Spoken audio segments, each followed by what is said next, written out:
তিনি বিভিন্ন জায়গায় বক্তৃতা দিচ্ছে বারবার এবং বিভিন্ন ধরনের নাটক করছে তার মঞ্চের মধ্যে। সেই নাটকের মঞ্চের মধ্যে আমরা একটিবারের জন্য হায়ের স্লোগান আমরা দেখতে পাই না, আমরা কোনো হায়ের ডায়লগ দেখতে পাই না। তাহলে আমরা কি ধরে নিব আপনি হায়ের পক্ষে অবস্থান নিচ্ছেন? না মানে হলো হাসিনা, না মানে হচ্ছে মোদি, না মানে হলো হাসিনার যে ফেসিবাদী কাঠামো সেটা রাষ্ট্রের মধ্যে রেখে দেওয়া। আপনারা কি সেই হাসিনা হতে চান? তাহলে বলে দিন। তাহলে আমরা হাসিনাকে যেভাবে ডিল করেছি, হাসিনাকে যেভাবে লাঠি দিয়ে ভারতে পাঠাই দিছি, ঠিক সেভাবে আমরা আপনার সাথে ডিল করব। সুতরাং আপনার অবস্থান পরিষ্কার করেন, এখনো সময় আছে। আমরা আশা করব আপনারা আপনাদের অবস্থান পরিষ্কার করবেন।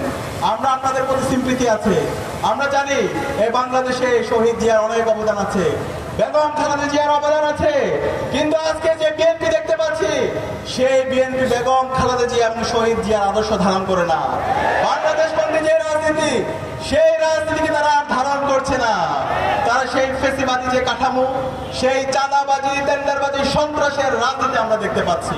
সুতরাং আমরা অনুরোধ করব বিএনপিকে আপনারা নিজেদের মধ্যে সংশোধন করেন, জুলাইকে ধারণ করেন, জুলাইয়ের শহীদদের আকাঙ্ক্ষাকে ধারণ করেন এবং খুব দ্রুত সময়ে আপনারা হায়ের পক্ষে আপনাদের ক্যাম্পেইন শুরু করেন।